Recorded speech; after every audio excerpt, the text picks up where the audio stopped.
Hello and good morning everyone. I welcome you all at Eduverse News Analysis. Today is 25th October 2023 and we are going to discuss important news and articles from The Hindu newspaper. So let's see what important news we got today to discuss. But before starting the video, for PDF join Telegram channel Eduverse News Analysis. Link आपको description box में provided है.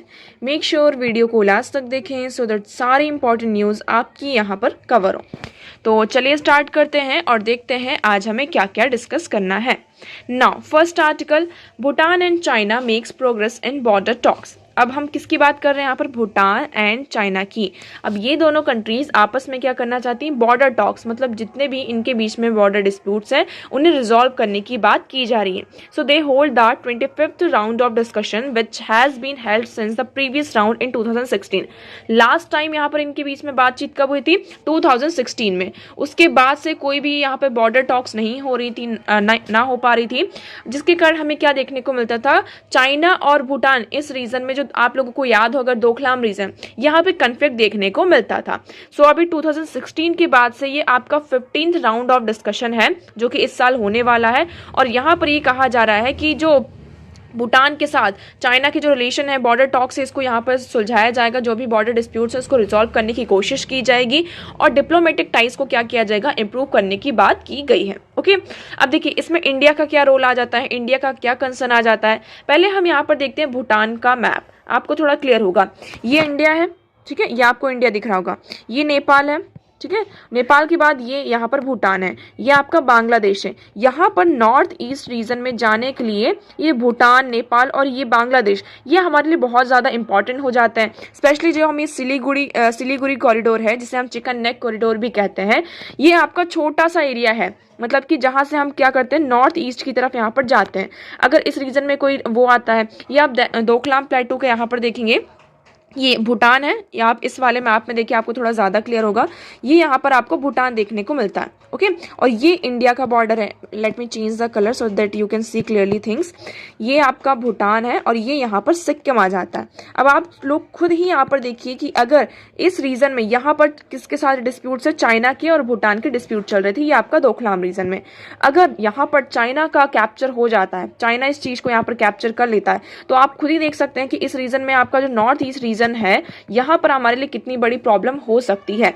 एक तरीके से जो हमारी connectivity है north east region के साथ, वो कहीं ना कहीं यहाँ पर ब्रेक डाउन होती हुई हमें नजर आएगी. ओके, तो आई होप आपको यहाँ पर समझ में आ रहा हो कि इंडिया का क्या कंसर्न है. अगर यहाँ पर कुछ ऐसी बातचीत होती है, फॉर एग्जाम्पल चाइना ये कर ले कि आप दोकलाम रीजन हमें दे दीजिए, आप हमारे टेरिटरी से कुछ पार्ट ले लीजिए, इस तरीके पर एक्सचेंज भी हो सकता है, स्वैप, टेरिटरी स्वैप्स होती हैं. ओके, तो अगर ऐसा कुछ होता है तो ये इंडिया के लिए थोड़ी प्रॉब्लम हो सकती है. बट फर्दर हम देखते हैं कि आगे यहाँ पर क्या निकल कर आता है. ओके, नेक्स्ट हम मूव करते हैं. नेक्स्ट मूव करने से पहले हम देखेंगे हमारे कुछ क्वेश्चन. तो आज का हमारा पहला क्वेश्चन है, in India which one of the following is responsible for maintaining price stability by controlling inflation. यहाँ पर ये कहा जा रहा है, हमने कई बार ये इन्फ्लेशन वाला टॉपिक डिस्कस किया है एंड आई होप उससे रिलेटेड ये जो क्वेश्चन है आप लोग इसको पूरी तरीके से अच्छे से सॉल्व कर सकते हैं. हम किसकी बात कर रहे हैं कि जब इन्फ्लेशन का जो प्राइस स्टेबिलिटी है उसको मेंटेन करने के लिए कौन रिस्पॉन्सिबल होता है. इन्फ्लेशन आपका हुआ, ठीक है, इन्फ्लेशन हुआ, यहाँ पर इन्फ्लेशन हो रहा, मतलब कि हमको क्या करना है? प्राइस को स्टेबल करना है. और ये प्राइस स्टेबिलिटी का काम किसका होता है? कौन, who is responsible for stability, maintaining the price stability? So आपके पास ऑप्शन है department of consumer affairs, expenditure management commission, financial stability and development council and last one is reserve bank of India.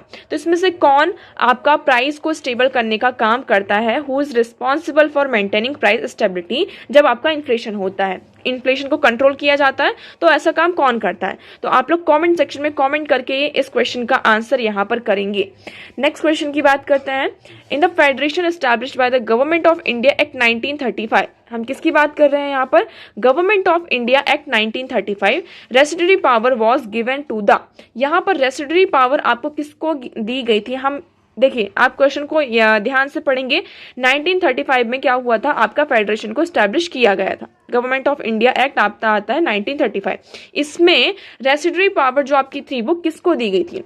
Federal legislature को, governor general, provincial legislature या provincial governors को? तो इसमें से right option क्या है? ये आपका मॉडर्न हिस्ट्री का क्वेश्चन है, आप लोगों को ये याद रखना है और ये यूपीएससी के द्वारा पूछा गया क्वेश्चन है। सो मेक श्योर आप दोनों क्वेश्चंस के आंसर कमेंट सेक्शन में यहाँ पर करेंगे। वीडियो के एंड में आप लोगों को दोनों क्वेश्चंस के आंसर दिए जाएंगे। सो मेक श्योर आप लोग वीडियो को एंड तक देखें। चलिए आगे बढ़ते हैं और डिस्कस करते हैं हमारा नेक्स्ट आर्टिकल आज का। तो पहला आर्टिकल है an Indian Canada bonding that is in danger of snapping.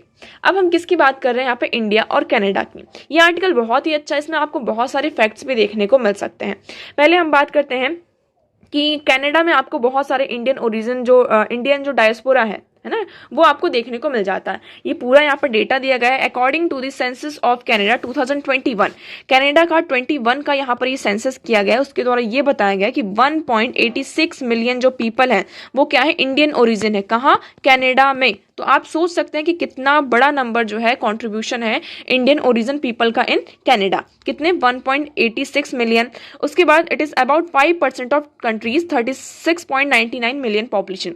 Total country के पॉपुलेशन यहाँ पर 36.99 मिलियन, उसमें से 1.86 मिलियन तो इंडियंस ओरिजिन है। ओके फिर and 5.8% of the 32 million strong global Indian diaspora according to the immigration, refugee and citizenship Canada data 2,25,940 over 40% of 5,49,260 total study permits the international students were issued to Indians in 2022। 2022 की बात की जा रही है। इसमें से for example आपके पास 5 लाख बच्चों का है कि आप 5 लाख जो फॉरेन कंट्री से बच्चे आते हैं वो कनाडा में पढ़ सकते हैं। तो इस 5 लाख में जो आपके 2 लाख बच्चे हैं वो कैसे हैं? इंडियन ओरिजिन ही हैं। तो आप देख सकते हैं कितना बड़ा परसेंटेज यहाँ पर हमें देखने को मिलता है इंडियंस का इन कनाडा। आपको इतनी चीज समझ में आ गई। उसके बाद हम क्या करते हैं? किसकी बात करते हैं? ग्लोबल कॉम्पैक्ट एंड माइग्रेशन की। कि बहुत सारे जो लोग होते हैं, ऐसा तो है नहीं कि जितने इंडिया में लोग जन्म ले रहे हैं वो इंडिया में रहकर ही काम कर रहे हो। बहुत सारे लोग आपके क्या करते हैं? माइग्रेट करते हैं इस कंट्री से, कभी यूएस जाते हैं, कभी कनाडा जाते हैं, कहीं रशिया जाते हैं, चाइना जाते हैं, फ्रांस जाते हैं। वो यहाँ पर आपका माइग्रेशन होता ही रहता है। इवन यहाँ पर ये भी कहा जा रहा है, आपका ये एक्ट है, Canada and India are not only members of the Commonwealth but also signatory to the global compact for safe orderly regular migration agreement। India और कनाडा की अगर हम बात करते हैं तो ये दोनों सिर्फ कॉमनवेल्थ के ही मेंबर नहीं है। इन्होंने, इंडिया और कनाडा ने global compact for safe orderly regular migration agreement को भी क्या किया? अडॉप्ट किया है और इसे साइन किया है। ये 2018 में माइग्रेशन हो, मतलब कि इंटर गवर्नमेंटल कॉन्फ्रेंस होती है ऑन माइग्रेशन, कहाँ? मोरक्को में इन 2018। तो यहाँ पर ये जो आपका एग्रीमेंट निकल कर आता है, इसको इंडिया और कनाडा दोनों ने क्या किया है? साइन किया है। इसमें मतलब ये है कि आपके जितने भी माइग्रेंट्स होंगे उन्हें क्या करना है? आपको सेफ्टी एंड सिक्योरिटी प्रोवाइड करना है। आई होप आपको यहाँ पे क्लियर होगा। सो among the 23 objectives of the common compact for safe orderly and regular migration and making migration safe orderly and regular world wide. तो इसका मेन जो मोटिव था इस एग्रीमेंट का वो ये था कि माइग्रेशन को हम कैसे करें? सेफ करें, ऑर्डरली करें एंड रेगुलर इसको वर्ल्ड वाइड बनाएं। सो objective number 19 is the noteworthy create condition for migrants and diaspora to fully contribute to sustainable development in all countries। तो आपको ये पॉइंट याद रखना है कि इस एग्रीमेंट में आपका जो सेक्शन 19 है, सेक्शन 19 क्या कहता है कि हमें जो भी आपके माइग्रेंट्स हैं उनके लिए ऐसी कंडीशन क्रिएट करनी चाहिए ताकि वो क्या कर सके, जितने भी आपके कंट्री के सस्टेनेबल डेवलपमेंट्स हैं उसमें पूरी तरीके से वो कंट्रीब्यूट कर सके और वो उसका फायदा वहाँ पर उठा सके। आई होप आपको इतना यहाँ पे क्लियर होगा। उसके बाद यहाँ पर आप थोड़ा सा आगे बढ़ेंगे, धीरे धीरे आगे आएंगे तो यहाँ पर इंडिया और कनाडा के रिलेशन के बारे में बताया गया है कि इंडिया और कनाडा की अगर हम बात करते हैं, so in 2022 India was Canada's 10th largest bilateral trading partner. India क्या था? कनाडा का 10th largest bilateral trading partner था। मतलब कि हमने $13.7 बिलियन यहाँ पर क्या किया था? हमारा ट्रेडिंग यहाँ पर हुई थी। उसके बाद कनाडा वॉज इंडियाज, कनाडा क्या है? इंडिया का 9th लार्जेस्ट पार्टनर है in export up to 5.3 billion. मतलब कनाडा में हम 5.3 बिलियन का क्या करते हैं? $3 बिलियन का एक्सपोर्ट करते हैं। तो आप सोच सकते हैं कि इंडिया और कनाडा हमारे लिए, मतलब इनके जो रिलेशन है हमारे लिए बहुत ज्यादा इंपॉर्टेंट हो जाते हैं। अब यहाँ पर सिर्फ इसकी बात नहीं की जा रही, ट्रेडिंग की बात से हमने इकोनॉमिक लेवल पर देख लिया, उसके साथ साथ जो हमारा टूरिज्म है उस सेक्टर में भी आप देखेंगे ये Canadian visiting India spend $93 million. यहाँ पर जो कैनेडियंस हैं वो इंडिया को विजिट करते हैं, वो $93 मिलियन क्या करते हैं, आपका एक्सपेंड करते हैं, जो कि आपका बहुत ही ज़्यादा है एक ही सिंगल टाइम्स में देखा जाए तो। पहली चीज़ क्या है, अगर यहाँ पर रिलेशन हमारे खराब होते हैं किसके साथ, कनाडा के साथ, तो किस पर आपका इम्पैक्ट होगा, सबसे पहले जो इकोनॉमिक लेवल पर आपका सबसे बड़ा नुकसान होगा। दूसरा यहाँ पर जो टूरिज्म है, टूरिज्म वो भी यहाँ पर हमारा नुकसान होगा। थर्ड हम बात करते हैं यहाँ पर जो पीपल टू पीपल टाइज है, उसमें हमें नुकसान हम इम्पैक्ट देखने को मिलेगा। फोर्थ हम बात करते हैं इतना लार्ज नंबर पर जो इंडियन डायस्पोरा है कहाँ, कनाडा में। ओके, और पीपल टू पीपल तो हमने बात कर ली। यहाँ पर क्या हो रहा है, ये जो कन्फ्लिक्ट हो रहा है, तो जो स्टूडेंट्स हैं आपके और जो टूरिज्म है उनको वीज़ा नहीं मिल पा रहा है, तो इससे आप देख सकते हैं कि कंट्री पर कितना ज़्यादा इसका इम्पैक्ट पड़ रहा है। ओके, सो आई होप आपको यहाँ पर सारी चीज़ें क्लियर हो रही होंगी। इसके बाद यहाँ पर हिस्ट्री एंड अपॉलॉजी, ये आप लोगों को याद रखना, ये बहुत ही ज़्यादा इंपॉर्टेंट है। यहाँ पर एक हिस्टोरिकल इवेंट को डिस्कस किया गया है, एग्जाम्पल दिया गया है कि एक हिस्ट्री में आपका एक इवेंट होता है, कब, 1914 की बात है ये, जब हमें इंडिपेंडेंस भी नहीं मिली थी। 1914 में क्या होता है, इसको हम कहते हैं क्या, SS कोमागाता मारू, कोमागाता मारू यहाँ पर होता है, जिसमें 376 जो होते हैं इंडियन पैसेंजर्स होते हैं। ये शिप से जाते हैं। 376 जो पैसेंजर्स होते हैं उसमें सिख होते हैं, क्रिश्चियंस होते हैं, मुस्लिम्स होते हैं, क्योंकि यहाँ पर आप सभी को पता है उस टाइम पे कॉलोनियल एरा था इंडिया में, और जो ब्रिटिशर्स लॉ थे यहाँ पर बहुत सारे मतलब कि ऐसे थे कि उनको अच्छे से रहने नहीं दिया जाता था, तो उन्होंने सोचा कि हम क्या करते हैं, कनाडा जाते हैं। तो 376 इंडियन पैसेंजर क्या करते हैं, कनाडा जाते हैं, लेकिन वहां पर भी हमें क्या देखने को मिलता है, ब्रिटिश लॉ देखने को मिलता है, जिसके कारण उनकी एंट्री को यहाँ पर डिनाई कर दिया जाता है और उनके साथ बहुत बुरा ट्रीटमेंट किया जाता है। So the passenger were primarily Sikhs from Punjab, but there were also Hindus, Muslims and Christian, all hoping for new life in Canada. A century later, a Canadian government upholding multicultural values enshrined in the Canadian charter of rights and freedom played by constructive role. तो यहाँ पर उनके साथ बहुत बुरा होता है और वो बहुत सारे जो इंडियंस होते हैं वो फिर से मतलब वापस आ जाते हैं। ठीक है, तो ये पूरा इंसिडेंट होता है, लेकिन बहुत सालों बाद, यहाँ पे सेंचुरीज लेटर बाद ये कहा जा रहा है कि जो कैनेडियन गवर्नमेंट होती है वो मल्टी कल्चरल वैल्यूज अपने जो उनका जो कैनेडियन चार्टर ऑफ राइट्स है, फ्रीडम है, कंस्ट्रक्टिव रोल, ये यहाँ पर उसको अडॉप्ट किया जाता है। ओके, फिर यहाँ पर क्या होता है, 1 मई 2014, ये इंसिडेंट कब होता है आपका, 1914 में ये पूरा गोमाता मारू इंसिडेंट होता है। फिर 2014 की बात है, ये आपको अभी का रिसेंट ही आपका ये इवेंट है। 2014 में क्या होता है आपका, जो कनाडा होता है, तो कनाडा की यहाँ पे 100th एनिवर्सरी, मतलब कि जो इंसिडेंट होता है कोमागातू मारू, ये जो इंसिडेंट होता है इसकी 100th एनिवर्सरी होती है। तो इसी के चलते यहाँ पे कैनेडियन जो प्राइम मिनिस्टर थे जस्टिन ट्रूडो, उन्होंने क्या किया था, इसमें अपॉलॉजी की थी, मतलब हाउस ऑफ कॉमन्स में आकर उन्होंने ये जो इंसिडेंट हुआ था इसकी यहाँ पर अपॉलॉजी यहाँ पर की थी, माफ़ी मांगी थी कि हमारे लैंड में, हमारी कंट्री में ऐसा यहाँ पर कुछ हुआ है, मतलब कि जो राइट्स हैं लोगों के वो यहाँ पर वॉलेट्स हुए हैं। ठीक है, तो आई होप आपको यहाँ पर समझ में आ रहा होगा। तो इससे यहाँ पर क्या ये एम्फेसिस करता है, इस माफ़ी से जो कैनेडियन हम कह सकते हैं प्राइम मिनिस्टर थे, उन्होंने ये जो माफ़ी मांगी, अपॉलॉजी की, तो इससे क्या समझ में आता है कि कनाडा का जो रिच डाइवर्सिटी है, स्ट्रेंथ है, एक तरीके से भी इसको डिनोट करता है। लेकिन फिर से हम वही चीज़ देखने को मिल रहा है कि अभी जो ट्रूडो साहब है उन्होंने पार्लियामेंट में आकर ये कहा, जैसे आपका जो वो निज्जर वाला जो केस चल रहा है ना, कि एलिगेशंस लगाए गए, कहाँ पर आकर उन्होंने एलिगेशंस लगाए, पार्लियामेंट में आकर एलिगेशंस लगाए। और ऐसा क्यों है, इससे क्या हो रहा है, एक तरीके से अभी वहाँ पर इलेक्शंस भी होने वाले हैं, तो वोट को अपनी तरफ खींचने के लिए भी कह सकते हैं, ये भी आपका हो सकता है। आपने ये जो पूरा केस था, आप इसको डिप्लोमेटिक टाइज के थ्रू, मतलब डिप्लोमेटिक टॉक्स के थ्रू भी तो इसको कर सकते थे, लेकिन आपने क्या किया, इसको पार्लियामेंट में प्रेजेंट किया, तो ये थोड़ा सा हमारे लिए इशू बन गया है। इसी के चलते अभी कुछ दिनों पहले, 2 दिन पहले ही हमने डिस्कस किया था कि इंडिया ने ये कहा कि वहाँ पर जो इंडियन डिप्लोमेट्स हैं उनको सिक्योरिटी और सेफ्टी प्रोवाइड नहीं की जा रही, तो हम क्या कर सकते हैं, जो आपका वेना कन्वेंशन है, वेना कन्वेंशन क्या है, जितने भी हमारे डिप्लोमेट्स होते हैं उन्हें सिक्योरिटी और सेफ्टी प्रोवाइड की जाती है जिस भी कंट्री में वो जाकर रहते हैं। तो इंडिया ने ये कहा कि जो आपके कैनेडियन डिप्लोमेट्स हैं उन्हें हम यहाँ पर सेफ्टी और सिक्योरिटी प्रोवाइड नहीं कर पाएंगे, और यहाँ पर जो भी आपके इंटरनेशनल ट्रीटीज है उनका वॉल्यूशन होगा। तो जल्द से जल्द हमें इस जो ये डिस्प्यूट उसको खत्म करने की बात की गई है। ओके, सो ये क्या कर रहा है, हमारा जो पीपल टू पीपल टाइज है उसको भी इम्पैक्ट कर रहा है। So unfortunately the present diplomatic tension between the two government seems to be undermining objective 9 of the Global Compact for Safe, Orderly and Regular Migration and have cast a shroud over migrants and diaspora in terms of uncertainty about their own status in Canada and India। तो ये क्या कर रहा है, जो countries के बीच में अभी डिप्लोमेटिक टेंशन चल रहे हैं, इसके कारण जो global compact for safe, orderly and regular migration agreement है, इसका जो सेक्शन 19 ऑब्जेक्टिव 19 है, वो उसको क्या कर रहा है, अंडरमाइन कर रहा है। पीपल टू पीपल टाइज यहाँ पर क्या हो रहे हैं, इनको इम्पैक्ट देखने को हमें मिल रहा है। तो आई होप आपको यहाँ पे क्लियर होगा। सो इसमें यही कहा जा रहा है कि अभी हमें क्या करना होगा, हमारे रिलेशन को जल्द से जल्द इंप्रूव करने की बात की गई है। सो आई होप आपको ये आर्टिकल यहाँ पर क्लियर होगा। नेक्स्ट आर्टिकल की बात करते थे कि ये आर्टिकल, इसमें पूरी जो दलित की पॉलिटिक्स है, आपको इतना इन्वॉल्व होने की बिल्कुल भी जरूरत नहीं है। नेक्स्ट हम मूव करते हैं। Next article is mitigating tragedies in the Himalayan reason.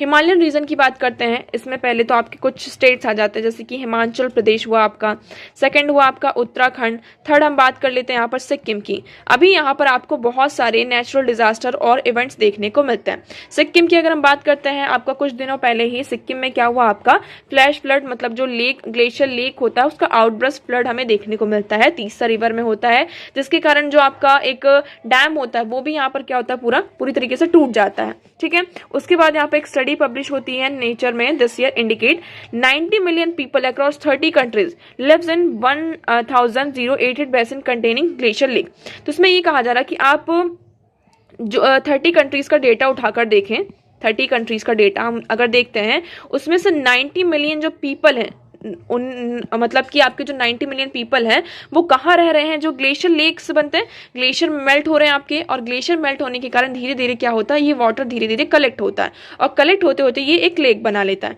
मतलब कि आपका ये लेक बन गया। और इस लेक के आसपास यहाँ पर 90 मिलियन से भी ज्यादा क्या रहते हैं, लोग रहते हैं। अब इसमें प्रॉब्लम ये आ जाती है कि ठीक है, हमें वाटर तो यहाँ पर मिल रहा है, दूसरी चीज इसमें ये आ जाती है कि अगर कोई भी इसमें अनवांटेड एक्टिविटी हो जाती है, जैसे कि अभी हमें यहाँ पर देखने को मिलता है, जो हाल ही फिलहाल में सिक्किम में ये इंसिडेंट हुआ है कि उसमें अनवांटेड एक्टिविटी हुई और जो वो लेक था वो क्या हो जाता है, आपका आउटब्रस्ट हो जाता है, जिसके कारण फ्लैश फ्लड होता है। और उस फ्लैश फ्लड के कारण हमें क्या देखने को मिलता है, वेरियस इम्पैक्ट हमें देखने को, नेचुरल डिजास्टर्स हमें देखने को मिलते हैं। आपका इतना बड़ा जो डैम है वो पूरी तरीके से यहाँ पर टूट गया है। तो इस तरीके की चीजें हमें देखने को मिलती हैं। तो इसमें यही कहा जा रहा है कि जो आपके ये हिमालयन रीजन्स है, हमने पूरी वर्ल्ड की भी बात कर ली और हिमालयन रीजन की स्पेशली बात करते हैं, ये बहुत ही ज्यादा कैसे फ्रेजाइल रीजन है और वल्नरेबल रीजन है। यहाँ पर कोई भी कंस्ट्रक्शन एक्टिविटी करने से पहले हमें क्या करना होगा, बहुत सारी चीजों का ध्यान रखना होगा। और ये जो आपके नेचुरल डिजास्टर्स होते हैं, देखिए ये नेचुरल डिजास्टर तो आपके होते ही होते हैं, बट इन नेचुरल डिजास्टर में क्या होती है, आपकी कुछ एंथ्रोपोजेनिक एक्टिविटी भी इन्वॉल्व हो जाती है और वो उस डिजास्टर को क्या कर देती है, और ज्यादा फ्रिक्वेंट कर देती है। पहले अगर यहाँ पर बाढ़ 10 साल में एक बार आता होगा, तो अब यहाँ पर अगर ज़्यादा तेज बारिश हो जाती है, 2-3 घंटे भी यहाँ पर बारिश हो जाती है, हैवी रेनफॉल हो जाता है, तो वहाँ पर आपको फ्लड देखने को मिलता है। ओके, नॉर्थ ईस्ट आपका बहुत अच्छा, सॉरी नॉर्थ ईस्ट नहीं, आपका जो नदर्न इंडिया है, इस साल यहाँ पर कितनी ज़्यादा यहाँ पर आपको फ्लड देखने को मिलता है, जिसके कारण जो आपके फूड के प्राइसेस होते हैं, इन सारी चीज़ों में आपको नुकसान देखने को मिलता है, राइस देखने को मिलता है। तो इसमें यही कहा जा रहा है कि नेचुरल डिजास्टर तो ठीक है, नेचुरल डिजास्टर तो हम बात करते हैं होता है, उसके साथ साथ हमारी जो एंथ्रोपोजेनिक एक्टिविटी, ह्यूमन एक्टिविटी है, वो प्लस हो जाती है। तो ये जो डिजास्टर्स हैं वो बहुत ही ज़्यादा क्या हो जाते हैं, आपके फ्रिक्वेंट हो जाते हैं। अब ये जो डिजास्टर्स वो एक दूसरे से यहाँ पर क्या होते हैं, लिंक होते हैं। कैसे लिंक होते हैं, फॉर एग्जांपल हैवी रेनफॉल हुआ, हैवी रेनफॉल के कारण हमें फ्लड दिखाई दिया, फ्लड हुआ, और फ्लड के कारण क्या होता है, कई बार यहाँ पर लैंडस्लाइड्स हो जाती हैं।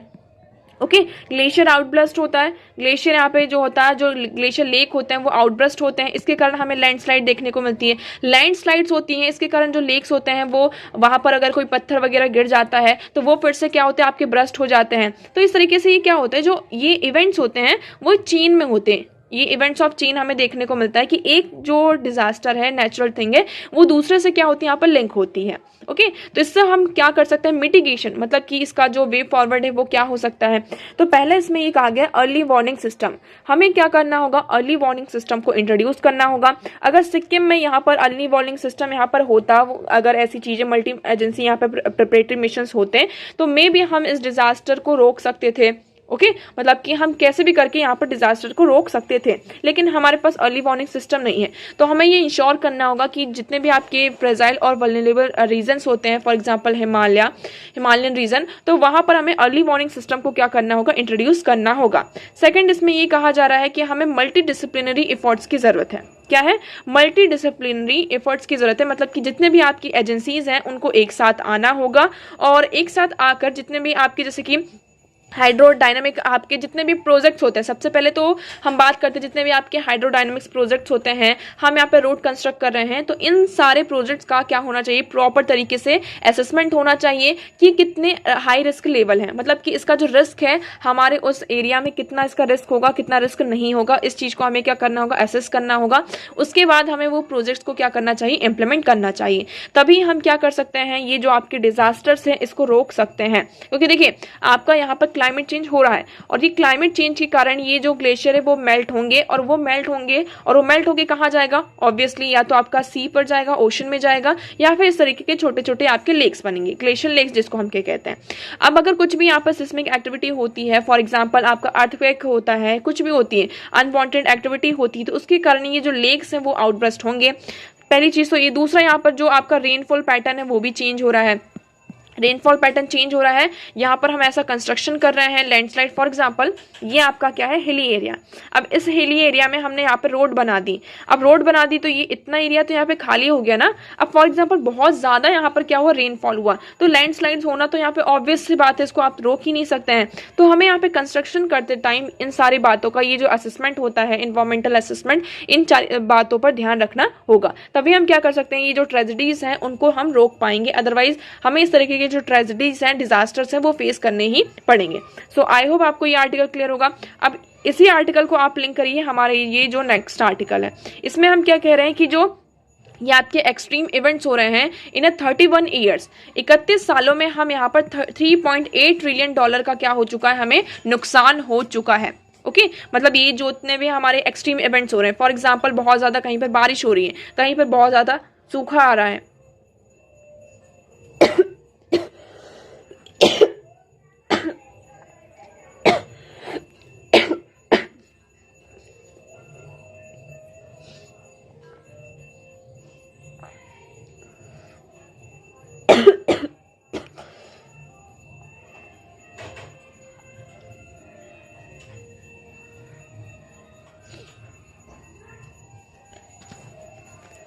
सो यहाँ पर आपके पास एक रिपोर्ट है, a report by food and agriculture organisation. ये रिपोर्ट को आपको याद रखना है, ये आपके लिए यहाँ पर एक फैक्ट बन सकता है कि फूड एंड एग्रीकल्चर ऑर्गेनाइजेशन के द्वारा एक रिपोर्ट आई है। इस रिपोर्ट का नाम क्या है, the impact of disaster on agriculture and food security. मतलब कि यहाँ पर डिजास्टर का इम्पैक्ट हमारे एग्रीकल्चर और फूड सिक्योरिटी पर कैसा पड़ रहा है। इस तरीके से आप इसको लिंक करके इस रिपोर्ट का नाम याद रख सकते हैं। ठीक है, तो ये रिपोर्ट किसके द्वारा निकाली गई, फूड एंड एग्रीकल्चर ऑर्गेनाइजेशन के द्वारा। और रिपोर्ट का टाइटल क्या है कि द इम्पैक्ट ऑफ डिजास्टर का इम्पैक्ट फूड और एग्रीकल्चर में क्या पड़ रहा है। अब ये जो आपके डिजास्टर, फॉर एग्जांपल ड्रॉट आ रहा है, ठीक है, तो ड्रॉट के कारण क्या हो रहा है, सूखा आ रहा है, तो इसका जो लार्जर इम्पैक्ट है आपको किस में देखने को मिल रहा होगा, एग्रीकल्चर में देखने को मिल रहा होगा। एग्रीकल्चर में अगर हमें ऐसा इम्पैक्ट देखने को मिलता है तो हमें क्या होगा, फूड इनसिक्योरिटी होगी। अब यहाँ पर दो चीजें आ जाती हैं, कौन कौन सी, पहले आपके आ जाते हैं यहाँ पर रिच नेशंस, डेवलप्ड नेशन, दूसरे यहाँ पर आते हैं पुअर नेशन। फॉर एग्जाम्पल इस डिजास्टर के कारण रिच नेशंस को यहाँ पर 200 रुपए का घाटा होता है, 200 का यहाँ पे लॉस होता है, और पुअर नेशन को यहाँ पर 10 रुपीज का लॉस होता है। तो यहाँ पर देखिए लॉस तो हो रहा है, हम इसकी बात नहीं कर रहे रिच और नेशन को, मतलब अगर आप नंबर देखें तो उसमें हमें कमी देखने को मिल रही, बट अगर आप इसका दूसरा हैंड पे इसका इम्पैक्ट देखेंगे तो यहाँ पर जो पुअर नेशन है इनको ज्यादा इम्पैक्ट इसका पड़ रहा होगा। क्यों, क्योंकि उनको 10 रुपए का तो लॉस हुआ ही हुआ, उसके साथ साथ उनके यहाँ खेती नहीं हुई, मतलब आपकी फूड इनसिक्योरिटी मतलब उन्हें जो आइटम्स है, फूड आइटम्स है, या तो उन्हें इम्पोर्ट करना होगा तो फिर से उनको क्या होगा, पैसे देने होंगे, साथ साथ यहाँ पे जो फूड आइटम्स है वो न्यूट्रिएंट्स हैं या नहीं है, न्यूट्रिशन की कमी, इसके साथ आप लिंक कर सकते हैं। फिर न्यूट्रिशन, पॉवर्टी, ये सारी चीजों को फिर हम क्या करते हैं, यहाँ पर लिंक करते हैं। अगर यहाँ पर हमारा जो फूड आइटम उसमें कमी आती तो आपकी जो हेल्थ होती है, मतलब कि जो प्लेट होती है उसमें क्या होते हैं, आपको चेंजेस देखने को मिलते हैं। तो प्लेट में अगर चेंज हुआ आपका, मतलब कि यहाँ पर जो हमारा न्यूट्रिशन है उसके साथ हमने क्या किया, कॉम्प्रोमाइज किया। तो ये पूरा डेटा यहाँ पर निकल कर आता है। आप देखेंगे the number of disasters event increase from 100 per year in 1970s in 400 in the last 20 years. तो मतलब 1970s से देखें तो डिजास्टर हमारे पहले एक साल में हमें 100 डिजास्टर्स देखने को मिलते थे, ओके, नंबर ऑफ डिजास्टर। लेकिन अब पिछले 20 सालों में हम देखेंगे ये जो नंबर है वो बढ़कर कितना हो चुका है, 400 हो चुका है। मतलब 20 सालों में यहाँ पर 400 से भी ज़्यादा आपके डिजास्टर्स देखने को मिल चुके हैं। तो मतलब इसका जो हमें नुकसान है, हम 31 ईयर का पूरा डेटा देख रहे हैं, तो हमें यहाँ पर टोटल $3.8 ट्रिलियन का क्या हो चुका है, नुकसान हो चुका है। आई होप आपको ये पूरा यहाँ पर क्लियर होगा। तो इसमें कंट्रीज़ के बारे में बताया गया है कि सबसे ज़्यादा जो कंट्रीज हैं, जो आपकी पुअर कंट्रीज हैं, इनको सबसे ज़्यादा क्या होता है, आपका लॉस होता है। जो लोअर इनकम कंट्रीज हैं उन्हें यहाँ पर आप देखेंगे, so in absolute terms high income countries, lower middle income countries, upper middle income countries reported higher losses, while low income countries and small island developing states experiencing lower levels. However, when considered losses related to agriculture value added, low income countries suffered losses more than double those upper limit. तो इसमें ये कहा जा रहा है आपकी जो low income countries हैं उनको सबसे ज़्यादा लॉस क्या करना पड़ रहा है, सफर करना पड़ रहा है in comparison to upper middle income countries on average. I hope अब आपको ये पूरा आर्टिकल क्लियर होगा। चलिए मूव करते हैं नेक्स्ट आर्टिकल की तरफ। सो हमारी नेक्स्ट न्यूज है, centre to introduce DNA face matching system at police station across country. अब देखिए यहाँ पर जैसे कि किसी ने मर्डर कर दिया, चोरी कर दी, कुछ भी केस आता है, उसको अरेस्ट किया जाता है।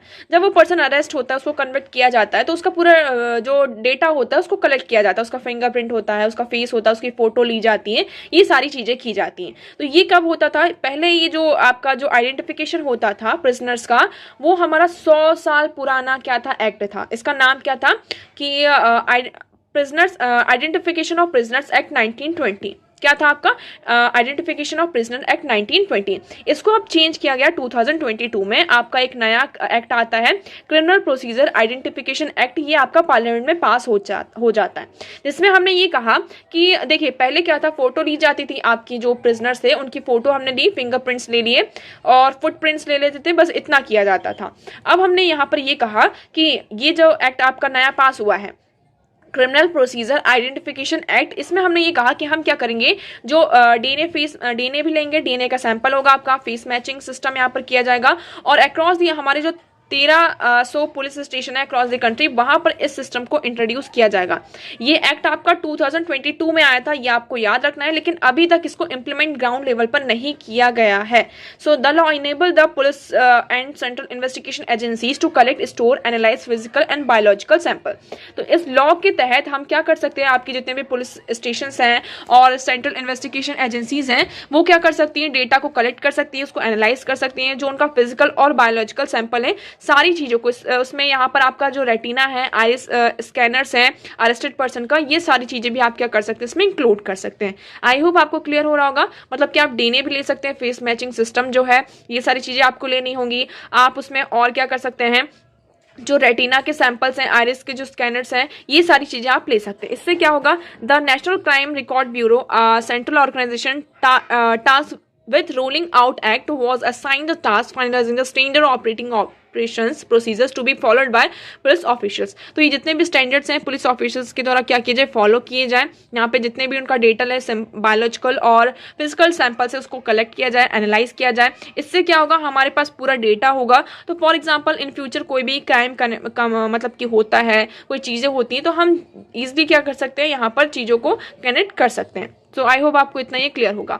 नेक्स्ट हम मूव करते हैं, नेक्स्ट आर्टिकल है आपका, दो नॉट इलेक्टेड जजेस have vital role to play in evolution of society, CJI. यहाँ पर हमारे chief justice of India DY Chandrachud ji ने ये कहा है कि जो आपके जजेस होते हैं वो इलेक्टेड नहीं होते हैं। जैसे कि आपके एग्जीक्यूटिव में जितने भी रिप्रेजेंटेटिव्स होते हैं वो इलेक्शन के थ्रू आते हैं। हर 5 साल में उनका इलेक्शन होता है और हर 5 साल में उन्हें क्या करना पड़ता है, जनता को फेस करना पड़ता है।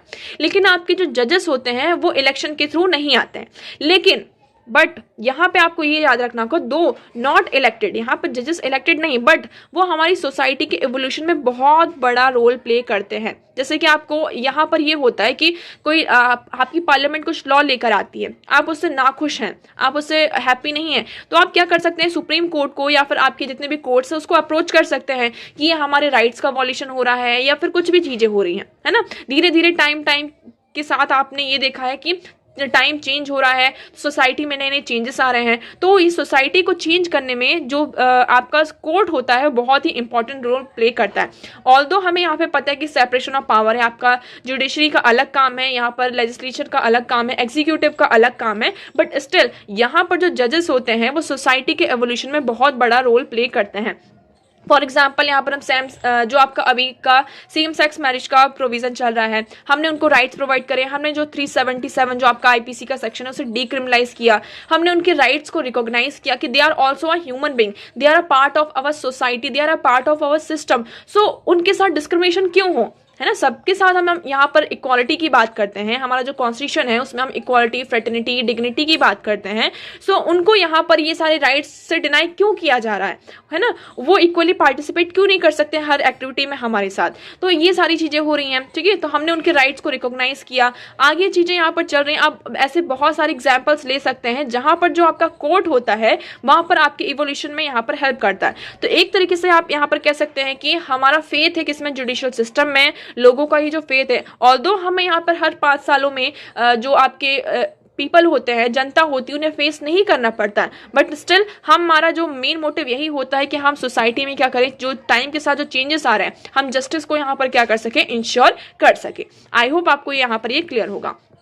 नेक्स्ट हम मूव करते हैं, next article is food labels to have QR code to help the visually disabled.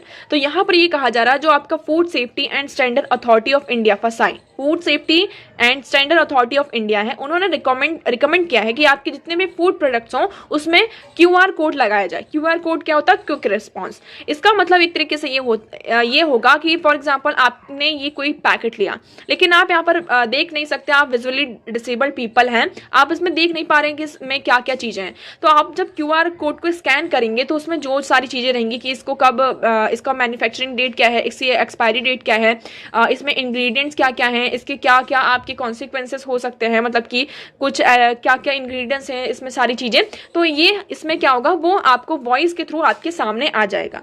तो स्पेशली मतलब उसमें इंग्रेडिएंट्स लिखे भी होंगे, बट उसके साथ साथ यहाँ पर इस QR कोड को भी क्या किया जाएगा, पेस्ट किया जाएगा, जिससे कि जो भी आपके विजुअली डिसेबल्ड पीपल हैं वो क्या कर सकते हैं, उनको यहाँ पर हेल्प मिलेगी। ओके, सो फसाई says quick response code should have comprehensive details about the products. इसमें जो भी प्रोडक्ट्स है उसकी कॉम्प्रिहेंसिव डिटेल्स QR कोड में आपकी होगी, including of ingredients, nutrition content, allergens से move will ensure access the safe food for all. इससे क्या होगा, सभी लोग यहाँ पर फूड को एक्सेस कर पाएंगे। अब फसाई को यहाँ पर ये अथॉरिटी कहाँ से मिलती है, तो आपको याद रखना है, द फसाई under its food safety and standard labelling and display regulation 2020 के अंडर क्या किया जाता है, उनको ये एक तरीके से आप कह सकते हैं पावर मिलती है, अथॉरिटी मिलती है कि वो इस तरीके के डिसीजंस यहाँ पर ले सकें। तो आपको यहाँ पर इतना याद रखना है, फसाई क्या है, आपका food safety and standard authority of India, जो भी आपके फूड प्रोडक्ट्स होते हैं। अब आप लोग कॉमेंट सेक्शन में कमेंट करके बताएंगे कि फसाई का यहाँ पर मेन काम क्या है, मेन ऑब्जेक्टिव यहाँ पर क्या है।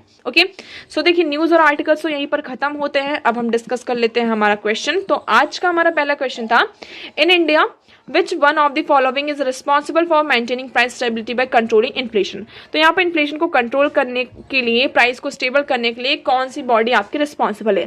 सो आपका राइट ऑप्शन हो जाता है रिजर्व बैंक ऑफ इंडिया। हमने इसको कई बार डिस्कस किया है। रिजर्व बैंक ऑफ इंडिया, यहाँ पे मॉनेटरी पॉलिसी कमेटी होती है, वो आपके जो वेरियस रेट्स होते हैं, रेपो रेट आप यहाँ पर एक्सप्रेशन में देखेंगे।